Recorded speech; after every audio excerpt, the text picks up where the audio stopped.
best ski resort in the US, period. Oh! Oh! I can't see! Mount Bachelor is extremely underrated, and I would say rivals being my favorite ski resort of all time. Truly some of the best, if not the best snowboarding I've ever been able to do. I have never experienced terrain this good. I don't even have the vocabulary to describe just how good Mount Bachelor is.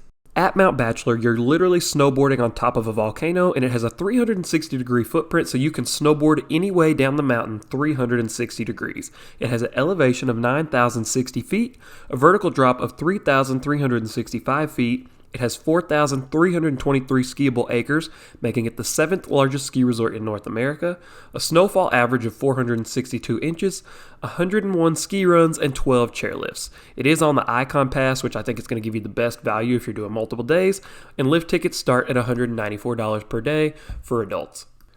Located just 26 minutes away from Bend, Oregon, Mount Bachelor offers some of the most incredible skiing and snowboarding you'll ever experience. It truly blew away all of my expectations with just how good the riding here was. We got spoiled here with 3 insanely good powder days. When traveling to Mount Bachelor, the closest airport is going to be Redmond Municipal Airport, which is a 38-mile drive away from Mount Bachelor. It takes about an hour to travel from the airport to Mount Bachelor depending on road conditions. We paid around $400 to fly into this airport from Cincinnati, which I didn't think was bad at all.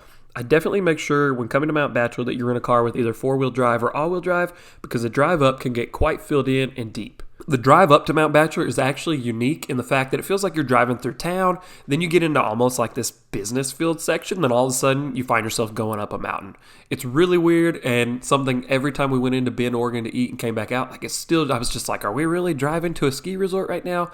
But once you do get up going towards the mountain, the roads can get a little treacherous. Mount Bachelor doesn't offer on-site accommodation or lodging like many ski resorts, so your cheapest option would be to stay somewhere in downtown Bend, Oregon, and then drive each day. There also are some condos and Airbnbs along the drive up to Mount Bachelor. However, I happen to have a link to the closest condo that you can get to Mount Bachelor to cut that drive time way down, get you ahead of the crowd, and make you that much more likely to get first share. The condo we stayed at was incredible and easily one of my favorite ski condos we've ever stayed at ever. It cuts that drive time down to like a short 15-minute drive. It's super comfortable, 2-bathroom, 2-bedroom, awesome kitchen, balcony. Both bedrooms have king beds. Again, it is the closest you were able to stay to Mount Bachelor. If you want to check it out, I'll have it linked down below. Thank you again, John. You were an incredible host, and I definitely hope we can come back one day. Once you arrive at Mount Bachelor, there's no big real village or anything like that here. You essentially have 2 base areas that you can park at. You've got the Sunrise area and the West Village. Both have shops. The larger retail shop is going to be in West Village. Both are going to have restrooms, dining options right there at the bottom. Parking at the Sunrise base will put you closer to the left side of the mountain, and the West Village puts you more in the middle, more towards the right side of the mountain. I think the Sunrise area is much better for beginner and intermediate riders, as well as other park riders that are wanting to check out the Woodward Terrain Park. Then the West Village is going to better serve intermediate to advanced skiers and snowboarders with a slightly steeper pitch, more closely spaced trees. We spent our first 2 days on the West Village side, and our last day more on the Sunrise side. If I were to come here again or to bring a first timer to Mount Bachelor, the Sunrise area on the east side of the mountain is definitely where I'd start. Even though it's not as steep, it's great terrain for beginners. It is still a really fun area. It didn't feel as crowded. There were tons of fun natural features and cool things to play in this area, and I definitely feel like people of all skill levels could find something to enjoy throughout this section. Even the rolling green areas off the Marshmallow Run was fun and offered ways to get into the trees. Also, I didn't make a video on it because my camera died, but there's a really fun run here called Dilly Dally that's essentially a long natural half-pipe run in this area. It's a blast, and I definitely recommend it. Now, if you continue further towards the left side of the mountain, heading into the area of Mount Bachelor that's serviced by the Cloud Chaser chairlift, there's some really fun runs and terrain in this section. The whole area is kind of wide open. It gives almost like a backcountry inbounds kind of feel. It's got widely spaced trees that would be great for riders looking to get into gladed runs. And again, just tons of fun natural features in this area. Every way we came down was an absolute blast and nothing but smiles. The further you traverse out Mount Bachelor, the more fresh turns you'll find.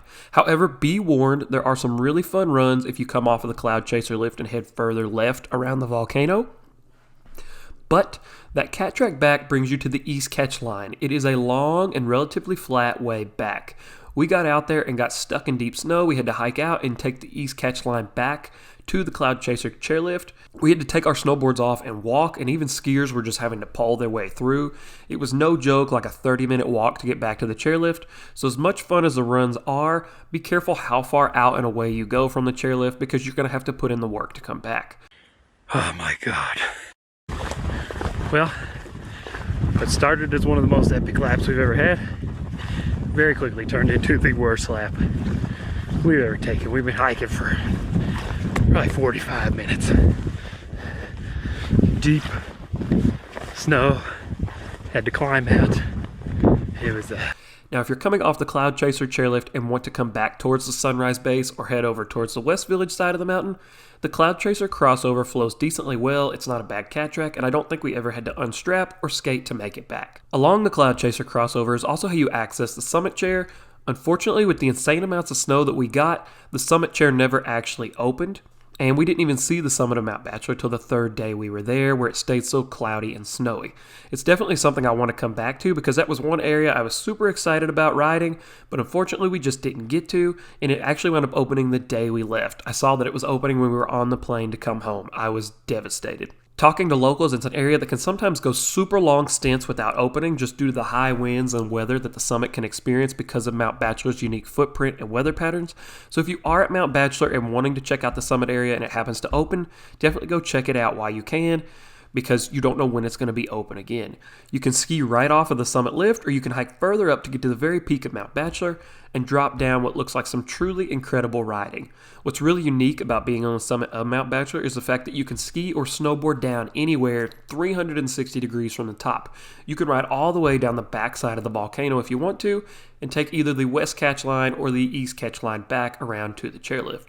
Again, be warned, the catch line can be a long trek back, and although the west catch line seemed to flow better for us coming from the northwest chair, we didn't actually take it all the way back there, so I can't say how the back flows, and regardless, it's still going to be a long cat track section to come all the way back around to either the northwest chairlift or the Cloud Chaser chairlift. Continuing back towards the West Village area of Mount Bachelor, the terrain off the Pine Marten lift offers tons of fun blue and black runs. There's a lot of fun features to play on in this area, widely spaced trees, natural drops and jumps, and again, it's just a really fun terrain area. All of Mount Bachelor to me truly feels like a skier's and snowboarder's playground. That is the best way I can describe it. A choose-your-own-adventure playground. Where Pine Marten is the main lift from the base area though, lines here can get a little longer, but I don't think we ever waited more than 5 to 10 minutes, and it never felt like a bad wait. There's more fun glades in this area as you head further right. There's more fun glades in this area as you head further to the right, even off of some of the fun intermediate runs. There's some really good gladed areas that held powder stashes all day long. We found them at the end of our second day, and they still had tons of fresh snow to be had. Lapping off of the Outback lift, you'll find lots of these great spots as well, and the Outback lift never seemed to have a super long line. And then if you continue further right past the Outback lift, you run into what is easily my favorite area for snowboarding at Mount Bachelor. The terrain off of the northwest chair, this to me is a dream come true area, and I could not dream up better terrain than this. This puts you right, not quite as high as the summit, but still fairly high up on the mountain, giving, in my opinion, the best advanced runs out there and some of the longest runs you can get at Mount Bachelor without going all the way to the summit. What's really crazy to me is how different the weather could be at the bottom of this lift versus the top. There were many times we'd be down in the chairlift line in the sun, and we'd be warm and cooking, but by the time we got to the top, we were in a full-blown whiteout, no visibility blizzard. As you work your way down, you slowly get your visibility back. These runs are super long, they're a little bit steeper, they start off at what feels with more like a wide, open, kind of high alpine terrain with these crazy snow-blown trees. Then as you work your way down, you can stay on the main runs or you can dip off into the trees for what I would say is easily the best tree snowboarding I've ever done, with insanely good gladed terrain as far as the eye can see. The further you work out towards the far right, towards around the back of the mountain, the more fresh runs you're going to be able to find. All of these will funnel you down to the west catch line, which, like I said, flows significantly better than the east side, and it's got a more rolling feel to it. We never got stuck. We never had to walk on it. It was just like rollers all the way back to the lift. Where the northwest chair is the only lift in this area, and this is some of the best terrain and longer runs at Bachelor. The lift lines can get a bit longer here, but they still didn't feel bad. I don't think we ever waited more than 20 minutes, and the lift was actually running slower in this case too. because it had some mechanical issues, so it was running off of a diesel engine, so the chairlift just functioned a little bit slower, but the line still didn't feel like it backed up too bad. It was 100% worth it every single run.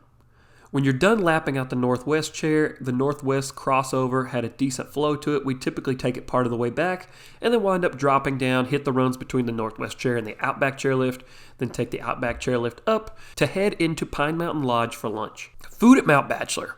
Now, we didn't eat everywhere at Mount Bachelor, but the food we did have, we ate at the Pine Mountain Lodge for lunch every day. And I don't know if we were just that hungry and exhausted from snowboarding powder all day, but we both agreed this food was well above average quality, especially for ski lodge food, and it was like getting restaurant quality food items from a ski lodge. And honestly, I don't think the pricing was bad for what you got either. We ate lunch here every day because we had a good variety of food styles and options to choose from. When I come back to Mount Bachelor, I'll definitely eat here again. Will I come back to Mount Bachelor? Yes, please, absolutely, without a doubt. Mount Bachelor truly blew me away with how good the riding was. It offered the best glades I've ever experienced, the most fun terrain I've ever ridden, and just truly a unique landscape.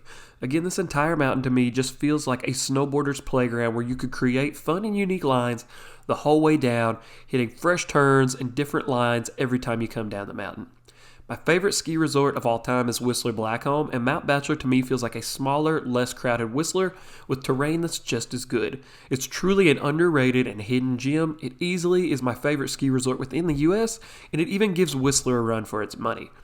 I think it's a ski resort you could have a great time at regardless of the snow conditions, and fresh snow here is going to last all day long, and the powder that you do get is just a blast to ride.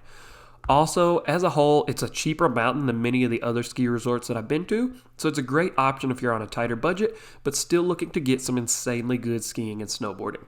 If you want to get the best skiing and snowboarding in the US, definitely come check out this incredible volcano, and if you want to stay as close as possible, check out my link below. Thank you guys for watching. If you have any questions, hit me down below. We'll see you in the next one soon.